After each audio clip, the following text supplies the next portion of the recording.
ब्रह्मदंडास्त्र। वशिष्ठ जी के पास तो केवल एक ब्रह्मदंड था, इसके अलावा कुछ भी नहीं था। ये क्या है भाई? देखो इसकी गहराई में जाए। ब्रह्मास्त्र क्या है?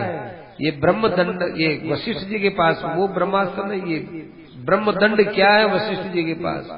एक विलक्षण तत्व ज्ञान है। तत्व ज्ञान रूपी एक ऐसा शस्त्र है कि इस शस्त्र के सामने दूसरा कोई शस्त्र चल नहीं सकता। किसी आदमी को आप कितना ही कुछ कहो, जिसको ब्रह्म ज्ञान हुआ है उस आदमी को कोई दुखी नहीं कर सकता। परमात्मा का ज्ञान जिसको हो जाता है वो न तो निंदाओं से दुखी होता, न वो बीमारी से दुखी होता, न वो परिवार से दुखी होता, न वो मौत से दुखी होता, किसी बात से दुखी होता ही नहीं। प्रकृति में वशिष्ठ जी महाराज ने सब अस्त्रों को एक ब्रह्मदंडास्त्र से उनको सब कुछ शांत कर दिया। जब वो विश्वामित्र जी महाराज इस प्रकार से हार गए, उन्होंने देखा कि अरे ब्रह्मास्त्र है, ये तो सबसे तेज अस्त्र है। और इधर जो है वशिष्ठ जी महाराज को इतना क्रोध आया कि क्रोध के मारे उनके शरीर में आग लग गई। आग लगी तो उन्होंने देखा कि भाई अब मैं किसी प्रकार से विश्वामित्र के सामने झुक नहीं सकता हूँ। खूब आग पैदा हुई, रोम रोम से आग पैदा हुई। देवता लोग आकाश से आए कि महाराज आपका और क्रोध का तो कोई संबंध ही नहीं है, आप शांत हो जाइए। आपकी अब तक विजय हुई है वो इसी कारण से हुई है कि न तो आप में क्रोध है न प्रतिशोध है, आपके अंदर कोई विकार नहीं है, इसीलिए आप विकारों के सामने कभी पराजित नहीं हुए। आपका ये ब्रह्मदंड अमोघ है, ब्रह्मदंड एक शस्त्र पर्याप्त है, बाकी की जरूरत नहीं है। शांत हो गए वशिष्ठ जी महाराज। और उसके बाद तपो महत समास्थासी, विश्वामित्र जी की आंख खुल गई, कहा कि दोबारा तप करेंगे और तपस्या करके अब तो एक ब्रह्मर्षि पद प्राप्त करेंगे, क्योंकि जो ब्रह्मर्षि होता है उसके पास में ब्रह्मदंड होता है। अब ये ब्रह्मदंड प्राप्त करना है। तब विश्वामित्र जी महाराज जो है तपस्या करने के लिए फिर दोबारा दक्षिण दिशा में गए। दक्षिण दिशा में तपस्या करने के लिए गए, फल फूल खाए और बिल्कुल अपने जो है निर्विकार होकर के तपस्या में लगे रहे।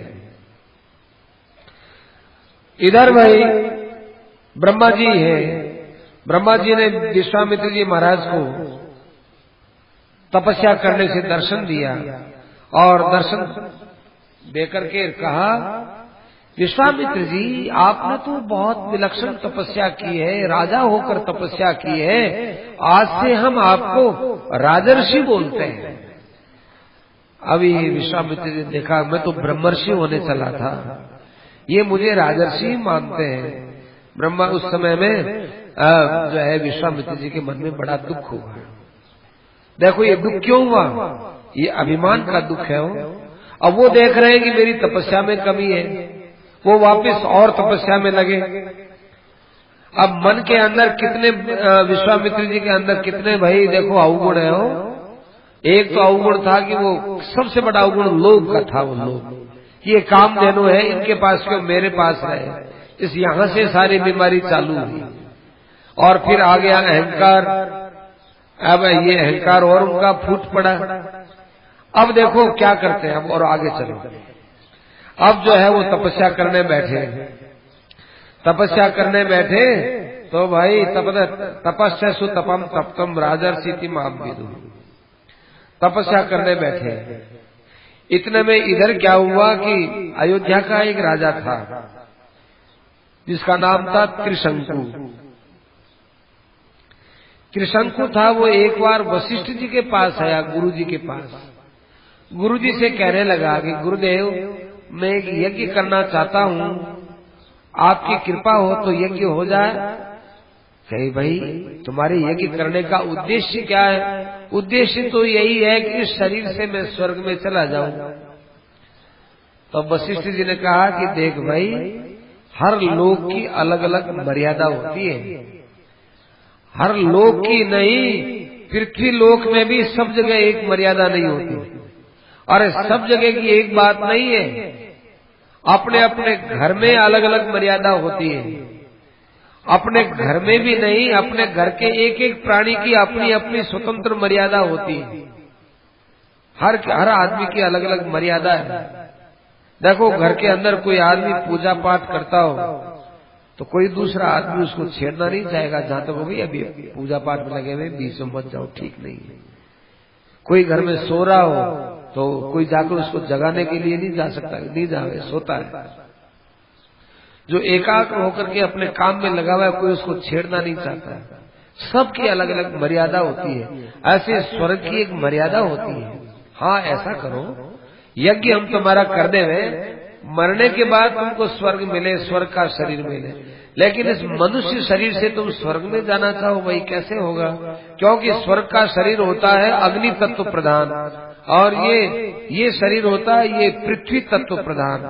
ये शरीर बड़ा गंदा दुर्गंध का ढेर है, और उनका जो शरीर होता है देवताओं का, वो बड़ा दिव्य तेजोमय होता है।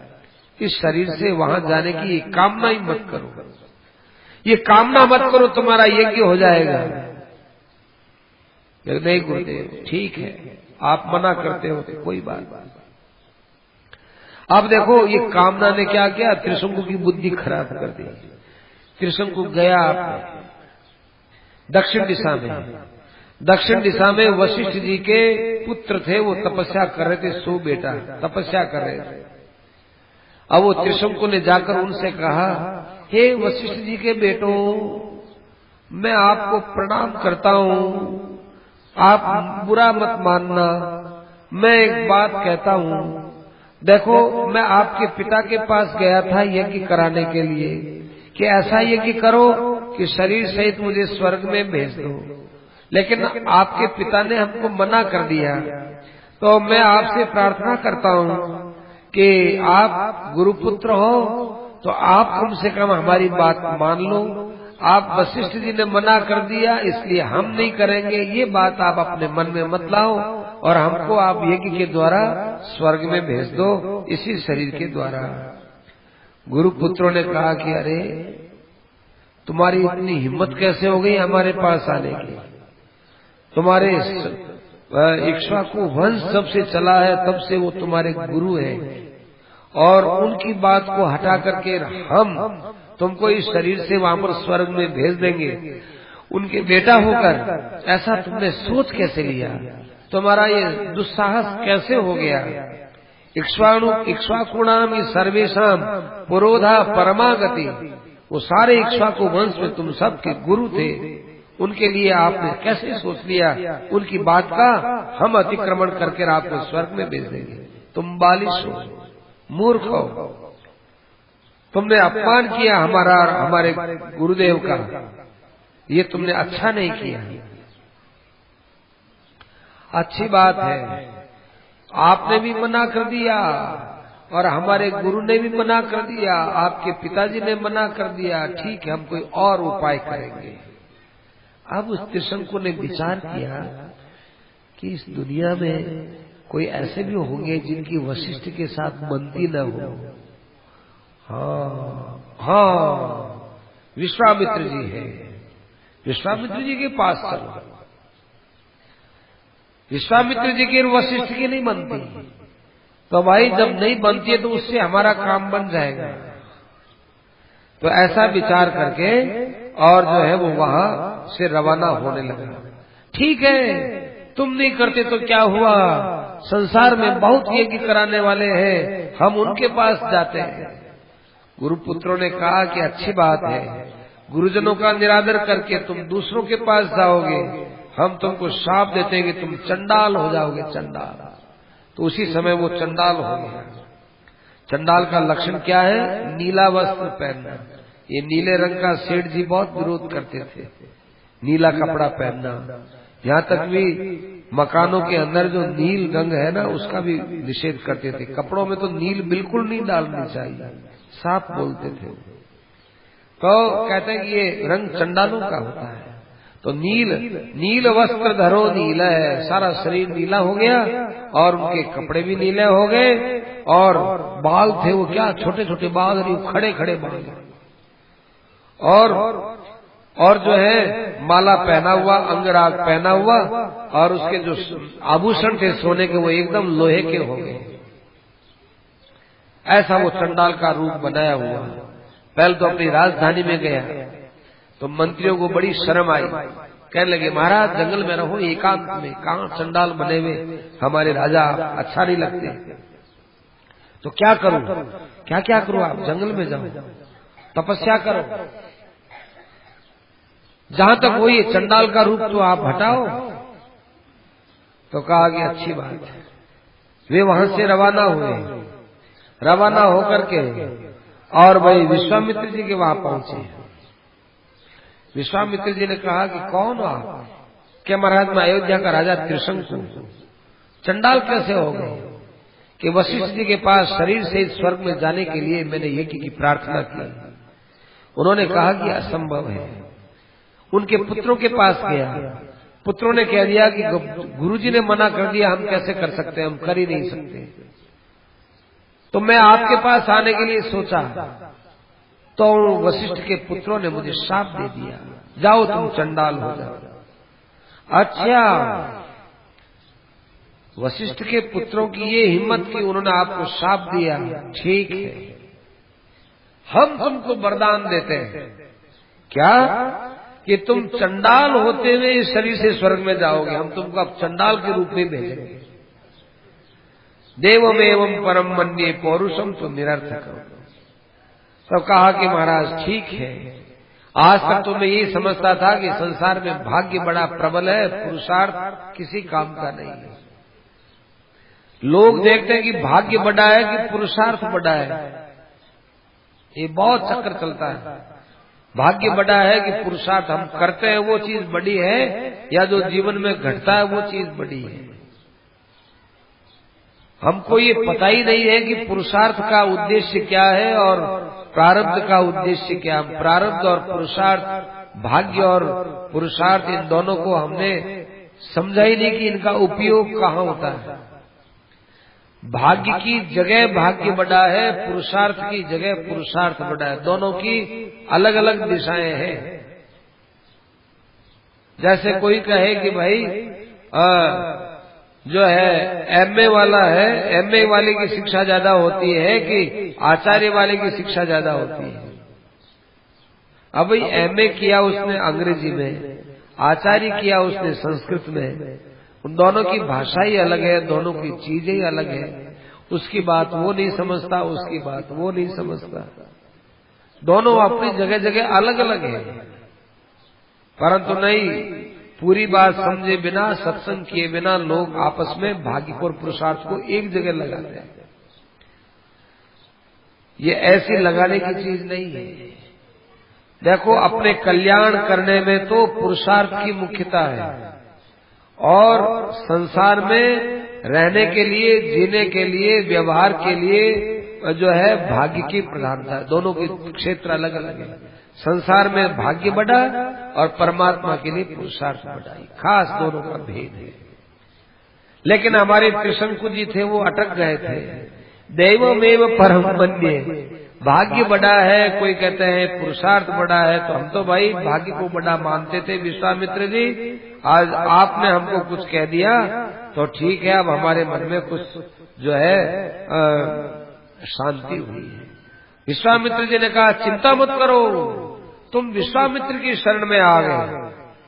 तुम्हारे गुरु के पुत्रों ने जो शाप दिया है सबको मैं देख लूंगा। तुम ऐसा मन में विश्वास कर लो कि स्वर्ग तो अब मिलने ही वाला है, अब हम तुमको स्वर्ग में भेजने के लिए बोलते हैं। तब वहां पर सब शिष्यों को बुला लिया विश्वामित्र जी ने, ब्राह्मणों को बुलाया, सबको बुलाया, और बुला करके कहा कि देखो सब जगह जाओ, सब दिशाओं में जाओ, सबको निमंत्रण दो कि हम यहाँ ये की कर रहे हैं। कौन क्या वापिस जवाब देता है, इसका हमको भी वापिस जवाब दे देना, यथा यथा सही सही जवाब देना, कोई घटाना बढ़ाना नहीं, कुछ भी। कौन क्या बोलता है, अच्छी बात है। इस प्रकार से सब लोग गए और सब लोगों ने जाकर के जो है कहा कि महाराज वहां यज्ञ हो रहा है, आइए आइए आइए। वशिष्ठ जी के पास भी गए, वशिष्ठ जी ने कुछ नहीं कहा। ठीक है भाई, तुम्हारा काम निमंत्रण देने का है, आना न आना हम सोचेंगे। वशिष्ठ के पुत्रों के पास में है।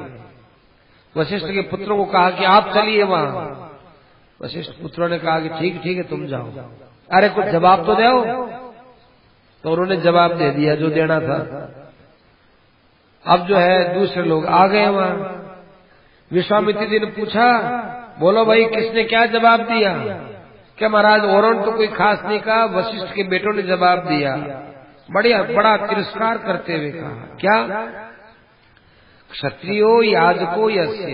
अरे विश्वामित्र तो क्षत्रिय है, वो तो जहाँ पर ऋत्विज बना हुआ है, यज्ञ को कराने वाला बना है, और चांडाल यजमान बना है। और इनकी इच्छा क्या है कि शरीर से स्वर्ग में जाने की इच्छा भी। देखो संकल्प में भी दोष, संकल्प में दोष, यजमान में दोष और होता में दोष, तीनों में दोष आ गया है। ऐसे आदमी का भोजन करना भी अच्छा नहीं लगता। ऐसी बात कही है। अच्छा इतना हमारा अपमान। तो उन वशिष्ठ के पुत्रों को अब पता चलेगा कि विश्वामित्र में क्या शक्ति है। शरीर से इस संडाल को हम नहीं भेजते तो हम क्या विश्वामित्र भेज। अब उन्होंने भाई उसी समय में सप्तजाति शतान्येव मृतपा संभवन्तु ते कहा कि देखो ये जो वशिष्ठ के बेटा है ये तो बस ये 700 जन्मों तक मृतप बन जाएंगे, ये कुत्ते का मांस खाने वाले बन जाएंगे। यहाँ पर ये मुष्टिक के नाम से कहलाएंगे। मुष्टिक का नाम निर्घृणा, निर्दयी जीव जंतु होकर के फिरते रहेंगे। इनका किसी का मुंह बेकार, किसी का आंख बेकार, किसी का कान बेकार, ऐसे सबका इनका रूप विकृत हो जाएगा। ऐसा विश्वामित्र जी ने उनको शाप दे दिया। और शाप दे देने के बाद अब यज्ञ करके उन्होंने यज्ञ करके आहुति आदि आहुति दे करके कहा, त्रिशंको स्वर्ग में जाओ। अब वो त्रिशंकु यूं जाने लगा स्वर्ग में, आकाश में चला गया, ऊपर चला गया, स्वर्ग के वहां पर गया। स्वर्ग में वहां पर जाने के बाद अब भाई वहां पर इंद्र आकर के स्वर्ग के दरवाजे पर खड़ा हो गया देवताओं के साथ। तो इंद्र ने कहा, हे त्रिशंकु तुम हमारे स्वर्ग में आने योग्य नहीं हो, जाओ तुम नीचे जाओ। अब त्रिशंकु वहां से नीचे गिरा। गुरुदेव स्वर्ग वाले मुझे प्रवेश नहीं देते हैं।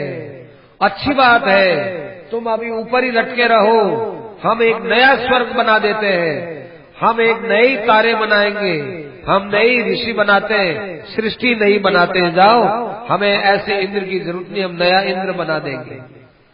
अब उन्होंने कई तारे बना दिए, दक्षिण दिशा के अंदर कई तारे बनाए और जो है कई सप्तऋषि बनाए और उसको कहा कि देखो नया स्वर्ग बन रहा है, तू वहीं रह, अभी हम तेरे को स्वर्ग में प्रवेश करा देंगे।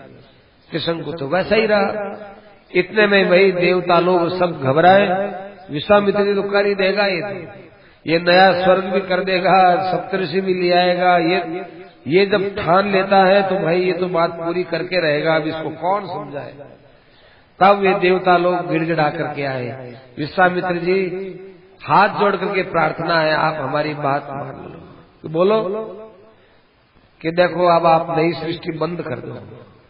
क्यों? इससे मर्यादा बिगड़ जाएगी। ये सृष्टि विधाता की बनाई हुई, इस विधाता की बनाई हुई सृष्टि के अनुसार यदि आप नई सृष्टि की कल्पना करोगे उससे बड़ा अनर्थ हो जाएगा। जीवों का जो प्रारब्ध है, जहाँ उनको अपने पाप का और पुण्य का फल भोगना है, वो सब आप बेकार करना चाहते हो। इससे भगवान का विधान तो बेकार नहीं होगा, आपकी शक्ति निरर्थक नष्ट हो जाएगी। आप एक तपस्वी हो, आपको अपनी तपस्या को बचा करके चलना चाहिए। तो कहा कि भाई मैंने तो त्रिशंकु को वरदान दे दिया, सो दे ही दिया है, तो एक काम करो कि हाँ बताइए, जो मैंने नक्षत्र बनाए हैं वो तो वैसे के वैसे ही रहेंगे। ठीक, त्रिशंकु जो बीच में लटका हुआ दिखता है उसको स्वर्ग जैसा सुख मिलेगा, कि चलो ठीक, इस पर भी समझौता हमारा। और जो मैंने सप्तऋषि बनाने के लिए जितने को बना दिया है वो भी वैसा ही रहेगा, चलो इस पर भी हम सहमत हैं। हम सब बात पर सहमत हैं, लेकिन हम एक बात पर सहमत नहीं है कि आप नई सृष्टि बनाओ। अच्छी बात, हम नई सृष्टि बंद कर देते हैं, पर त्रिशंकु को स्वर्ग में रहने वाला सुख मिलना चाहिए कि तथास्तु। इस प्रकार से इनका मेल मिलाप हो गया और ये देवता लोग अपने स्थान पर चले गए। विश्वामित्र जी महाराज ने देखा कि अब फिर तपस्या करनी है, तो बीच में देखो प्रतिशोध की भावना आई ना विश्वामित्र जी की वशिष्ठ जी के साथ। अब वे वापस वहां से रवाना होकर ये पुष्कर तीर्थ में आ गए। पुष्कर तीर्थ में आए तो यहाँ पर 3 पुष्कर होते हो, एक बाल पुष्कर, एक युवा पुष्कर, एक बूढ़ा पुष्कर। तो आजकल 2 तो है, अभी 2 तो है, तीसरे का अभी पता नहीं। तो कहते हैं यहाँ 3 पुष्कर है, 3 पुष्कर क्षेत्र, ये ब्रह्मा जी के क्षेत्र। ये पश्चिम दिशा में है, तो ठीक है पश्चिम दिशा में है। तो वहां आकर के वे तपस्या करने लगे, खूब जोर से तपस्या करने लगे, बड़ी विलक्षण तपस्या की। इन दिनों की बात है कि अयोध्या में एक अम्बरीश नाम का राजा था। वो अम्बरीश नहीं, ये दूसरे अम्बरीश है। अम्बरीश नाम के एक राजा थे, उन्होंने एक यज्ञ किया। यज्ञ का जो पशु था, उस पशु को जाने कौन चुरा ले गया तो इंद्र ही था, और दूसरा तो कौन ले जाए। अब जो यज्ञ का पशु चुरा लिया तो ब्राह्मणों ने कहा कि महाराज आपका पशु यहाँ उपस्थित होना चाहिए। यदि आप अपने पशु की रक्षा नहीं कर सके तो आप अपने संकल्प की पूर्ति नहीं कर सकेंगे, बल्कि यज्ञ में आपको अपराध लगेगा। या तो आप उस पशु को लेके आओ, और नहीं ले आ सकते हो तो आप किसी पुरुष को यहाँ पर पशु बना करके रखो। अब पुरुष को कौन पशु बनावे भाई यज्ञ में। लेकिन अम्बरीश तो बेचारे घबराए, तो कई जगह घूमने के लिए निकल गए। घूमते घूमते भृगुतुंग नाम के स्थान पर गए, तो भाई वहां पर एक ऋषि मिले, ऋचिक नाम के ऋषि। उन ऋचिक नाम के ऋषि से उन्होंने प्रार्थना की कि देखो आपके कई लड़का, 3 लड़का है, आप एक लड़का हमको दे दीजिए, हम यज्ञ के अंदर उसको पशु बनाएंगे, हम आपको बाबा करोड़ों करोड़ों गाय दे देते हैं, खूब सा हम आपको धन दे देते हैं।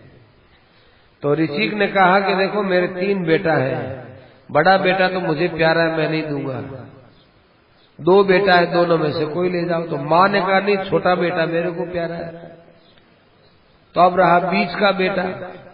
बीच का बेटा था, उसने कहा कि अरे हम तो यहाँ पर कोई काम के ही नहीं रहे। बड़े को तो बाप ने रख लिया, छोटे को माँ ने रख लिया, हमको तो कोई संभालने वाला ही नहीं। वो बड़ा घबराया बेचारा। अब अम्बरीश के साथ में आ तो गया, लेकिन आने के बाद में वो बहुत अपने मन में दुखी हो गया। वे अम्बरीश घूमते घूमते यहाँ पुष्कर में आए। पुष्कर में आए तो विश्वामित्र जी तपस्या कर रहे थे। वो सुनश्शेप नाम का बीच का लड़का था, वो विश्वामित्र जी के पास में गया, कहने लगा आप तो हमारे मामा लगते हो, तो देखो आप हमारी रक्षा करो, तो बचाओ, आप हमको बचाओ, और ये तो राजा तो हमको यज्ञ का पशु बना देगा और हमारी तो बलि दे दी जाएगी। तो फिर कहा कि अच्छी बात है, हम बचाएंगे तेरे को। तो विश्वामित्र जी ने क्या किया कि वहां से वे विदा होकर के और अम्बरीश के पास में आए, वहीं पुष्कर में आए हुए अम्बरीश। उनको कहा कि देखो अम्बरीश जी, हम आपको हमारे लड़का में से कोई लड़का दे देवे, आप बेचारे सुनश्शेप को बचाओ, ये हमारा भांजा है। तो कहा कि अच्छी बात है, आप अपने लड़कों से बात कर लो। तो विश्वामित्र जी ने अपने लड़कों से कहा कि देखो भाई इसका बेचारे का संसार में कोई नहीं है, अतएव आप में से कोई तैयार हो जाओ अम्बरीश के साथ जाने में, और सुनश्शेप को अपने यहाँ रख लेते हैं। तो लड़के नाराज हो गए कि वाह, हम आपके बेटा है, आपको अच्छे नहीं लगे, और आपके बहन का बेटा आपको इतना अच्छा लगा कि हमारी तो बलि दी जाए और आप इसके प्राण बचाने लगे हैं, ये कैसे संभव है। तो अच्छा, तुमने हमारे सामने जवाब दे दिया, जाओ वशिष्ठ जी के बेटा जिस जाति में हुए उस जाति में तुम चले जाओ, हजारों वर्ष तक तुम वहीं पर पड़े रहो। ऐसा करके उनको श्राप दे दिया। और श्राप देने के बाद सुनश्शेप को कुछ मंत्र बता दिया कि देखो जब यज्ञ करे तुम ये मंत्र बोल देना। का अच्छी बात है। अब वो अम्बरीश वहां पर उसको ले गए, यज्ञ के अंदर उसको पशु बनाया गया, और पशु बनाने के बाद में उन्होंने जो विश्वामित्र जी ने मंत्र दिए वो मंत्र उन्होंने पढ़ लिए, और उनका यज्ञ समाप्त हो गया और भाई इंद्र की कृपा से सुनश्चिप की बलि नहीं हुई और विश्वामित्र जी वैसे ही तपस्या करने लगे। अब 1000 वर्ष तक वो वहां पर तपस्या करते रहे। तपस्या करते करते भाई ब्रह्मा जी उनके पास में आए और ब्रह्मा जी ने कहा कि विश्वामित्र जी आपने बहुत तपस्या की, हमारे पुष्कर क्षेत्र में हम आपको ऋषि पद प्रदान करते हैं। पहले तो राजर्षि कहा और अब कहा कि हम आपको ऋषि पद दे देते हैं। ऋषि एक राजर्षि से ऊंचा होता है ऋषि, कहा हम तुमको ऋषि पद प्रदान कर देते हैं। इतना कहकर के ब्रह्मा जी चले गए। विश्वामित्र जी के मन में फिर दुख हुआ कि अरे मैं तो वास्तव में ऋषि का ऋषि रहा, अभी तक मैं ब्रह्मर्षि नहीं हो पाया। इस प्रकार से दुखी होकर के ब्रह्मा जी भाई वहां पर ये विश्वामित्र जी ब्रह्मा जी की बात को सुनकर के दुखी हो गए। फिर भी तपस्या करने लगे तो भाई वहां तपस्या में लीन है। अब मध्यम विश्राम होगा। अब मध्यम विश्राम के बाद जो कथा ना उसमें कोई विश्राम की जगह नहीं थी, इसलिए अब यहाँ मध्यम विश्राम कर रहे हैं। ब्रह्मर्षि बनने के लिए बड़ा प्रयास कर रहे हैं। ब्रह्मर्षि बनने के लिए बाहर से तो बहुत तप कर रहे हैं, लेकिन भीतर में उनके क्या कहाँ कमी है, अटकाव है, उधर उन्होंने विचार कम किया। जब ब्रह्मा ने उनको राजर्षि कहा तो मन में विचार आया कि जरूर मुझमें कोई कमी है। फिर दोबारा तप किया तो ब्रह्मा जी ने उनको ऋषि के रूप में कहा, तब विचार आया कि अभी भी मुझमें कमी है। विश्वामित्र का ये चरित्र विश्वामित्र जी स्वयं सुन रहे हैं, शतानंद जी महाराज कह रहे हैं, राम जी महाराज भी सुन रहे हैं। राम जी महाराज इस चरित्र को 2 जगह सुन रहे हैं। एक तो अयोध्या में लव और कुश से सुन रहे हैं और दूसरे जनकपुरी में शतानंद जी के मुख से सुन रहे हैं। विश्वामित्र का चरित्र बड़े विस्तार के साथ वाल्मीकि रामायण में है। उस चरित्र को आगे सुनाते हुए शतानंद जी कहते हैं कि पुष्कर तीर्थ की तपस्या के पश्चात जब उनको ऋषि की पदवी मिली तो विश्वामित्र जी को संतोष नहीं हुआ। उन्होंने फिर दोबारा तप किया तो उस तपस्या के अंदर मेनका नाम की अप्सरा थी, उस स्वर्ग से आई थी पुष्कर में स्नान करने के लिए। उस अप्सरा से विश्वामित्र जी का लगाव हो गया और 10 वर्षों तक वो अप्सरा विश्वामित्र जी के साथ रही। विश्वामित्र जी को विचार आया कि देखो मैं ब्रह्मर्षि बनने जा रहा था, मेरे मन से राग नहीं छूटा, मेरे मन से द्वेष नहीं छूटा, मेरे मन से प्रतिशोध की भावना नहीं निकली। मैं किस बात के लिए ब्रह्मर्षि बनूं? किस बात को लेकर के मैं ब्रह्मर्षि बनना चाहता था? मन में बड़ी ग्लानि हुई और विचार किया कि काम मोहा विभूतस्य विघ्नोऽयं प्रत्युपस्थित है। ये मेनका नाम की जो अप्सरा है, ये अप्सरा क्या है? मेरे लिए तपस्या में ब्रह्मर्षि पद की प्राप्ति में बड़ा भारी बाधा है। अतः उन्होंने मेनका को बड़े प्रेम से वहां से विदा किया